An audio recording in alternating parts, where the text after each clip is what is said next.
It's time for the French. But I'm less tired. Well, have a nap. Today we are ranking the albums of Benighted, and we're starting with Benighted in 2000.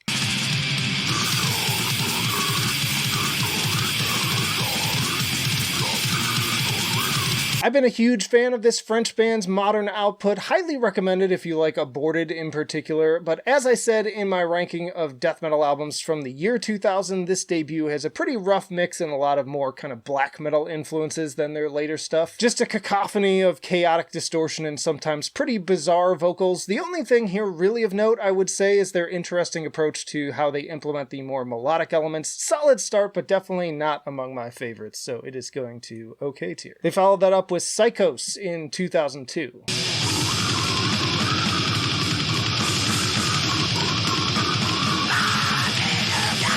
Moving into a more technical and overtly death metal direction on this one, kicking off heavy with Paranoia in contrast with the ambient intro. Still hearing those melodic black metal sounding tremolo lines, which makes for an interesting back and forth. 1 minute it's Dying Fetus, the next it's Dissection. Still pretty sloppy and clunky in execution, both in comparison to their later material and frankly other death metal albums released this year like Zoskia Cultus and Nihility. Tracks like Aversion Fanatique feel like pure improvisational chaos, and unfortunately not in a good way. I feel like listening to these guitars too long might give me a seizure. There are also some strings on Feasting on the Disinterred Corpse, which while an interesting touch also feel pretty poorly incorporated into the song. So this one's still going to okay. Then we got Insane Cephalic Production in 2004.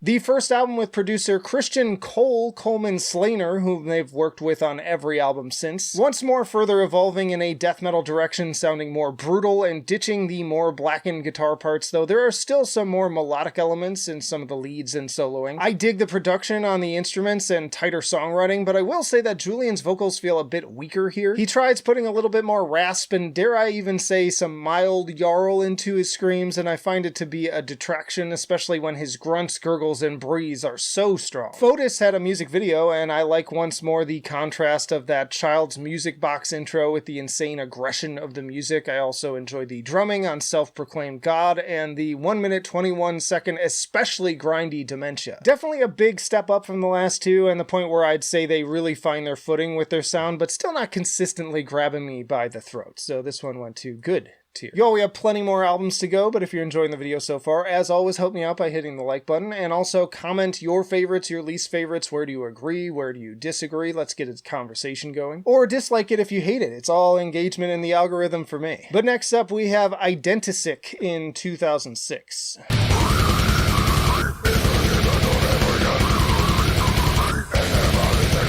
Picking up where that last one left off, but stepping up the speed and intensity even more. Julian doing more of what he does best here too. I'd also say this is where the music gets really fun for me, mixing technicality with seriously infectious grooves that never fail to get me banging my head as with Collapse. Some fun little touches on this one too, like that surprise jazz break on Sex Addicted. Also really enjoy all the pace changes on Ransack the Soul. Still not my favorite from start to finish, but another big leap forward and a must listen for those getting started. I've seen plenty of people rank this pretty highly. I'm going to put it at great tier. Then we got Icon in 2007.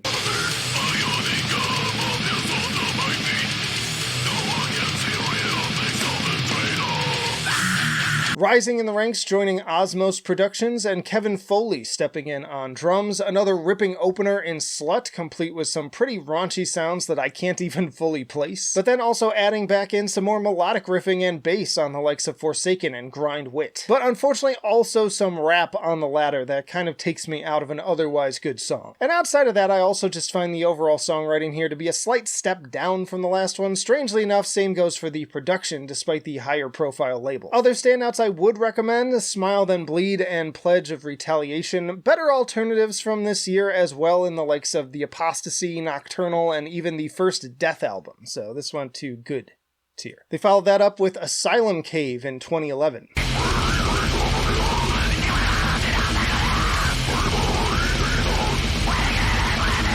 The first album was Season of Mist, the label they are still on to this day, and with guest spots here from Mike Majewski of Devourment and Sven de Caluwe of Aborted. Asylum Cave again mixing insanely fast death metal with some slower melodic sections, this time bringing a little Middle Eastern sounding atmosphere too. Let the Blood Spill Between My Broken Teeth and Prey are also serious bangers. Love that unhinged vocal only intro to the super grindy Hostile and those descending spiraling guitars on Shadows Descend. There are some moments I'm still not as into. As much as I enjoy Sven's contributions to Unborn Infected Children, I don't care for some of the more rock-sounding guitar work, and also not entirely in love with The Cold Remains or A Quiet Day. Still prefer it slightly to the last one though, so it is going to great tier. Then we got Carnivore Sublime in 2014. You sick fuck!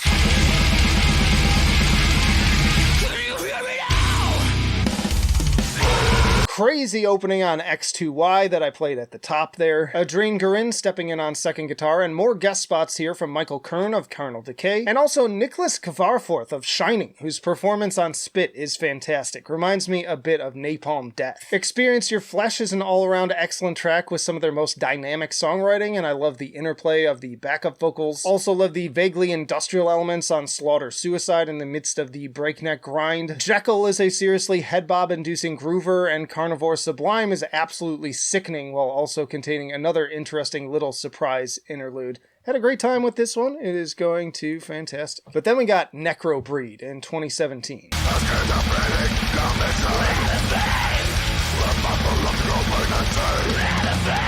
Goddamn, those vocals do pack a punch on this one, and really delivering on some catchy choruses too. Gigantic leaps are made back and forth between impenetrable grunts, eardrum shattering pig squeals, blackened wretches, and even some tasteful braying that makes me want to slaughter everything within a 10-foot radius. This was actually my entry album to the band, and honestly, I couldn't pick a better one. I do think it's one of Julian's best performances. Hearing all of these techniques applied in French too makes it all the more entertaining. And vocals aside, the rest of the band also does plenty to keep the rage fuel flowing. You gotta love that dirty bass tone on Come With Disgust. The guitars and drums are a perfect union of death and grind. And notably, Romain Goulan of other bands including Sadistic, Aggressor, and Necrophagist is on the kit for this album. So much pummeling brute force behind these inhuman blast beats and malicious tremolo melodies, and when the band makes for the sudden transition to the chord-driven Dying Fetus riff, I melt like butter under a blowtorch. And of course, don't forget the Black Dahlia Murder Trevor feature on Forgive Me Father. This album will leave you a bloody mess of viscera where you once stood. They'll have to shovel you into the ambulance. It is going to perfection. Then we got Obscene Repressed in 2020.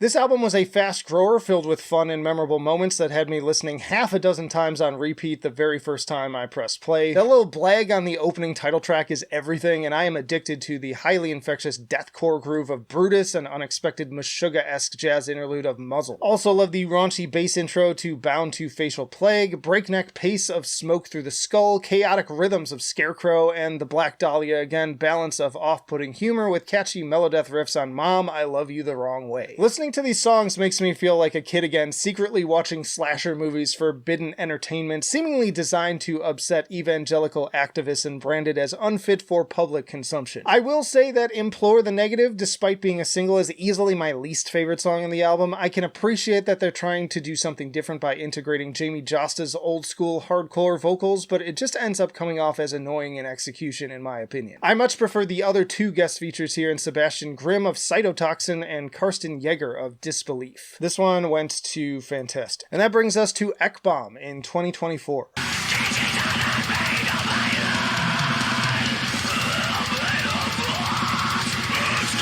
At this point, the intro seems a little obligatory, but Scars makes for another great opener, once more flexing their more dynamic and ominous side. So many killer songs and moments here. Love the gang vocals and mathy breakdown on Morgue, and equally fun techie drumming on Fame of the Grotesque, which also has a Blockheads feature, and I always appreciate a good True Detective sample. But perhaps best of all, it's great that they got Ollie of Archspire on Nothing Left to Fear. I feel like he's poised to become the new highly requested guest spot guy, like Trevor was from the Black Dahlia Murder, or Ben Dur of Shadow of Intent.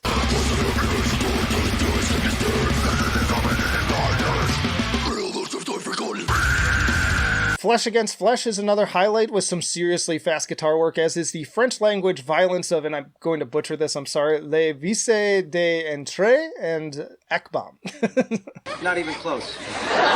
Metastasis also has some very The Black Dahlia Murder sounding riffing and more great drumming, offset nicely by the unignorable grooves of A Reason for Treason and Scapegoat. And then ending on another truly evil sounding note with Mother Earth, Mother Horror, just a top-notch album, and no less in a year where ABORTED also dropped one of their best, so this is also going to perfection. Y'all check out this playlist for more death metal rankings, and check out this video for something completely different. Again, comment below, like if you liked it, but that'll do it for now. Flight of Icarus signing off. Je te verrai dans les tranchées.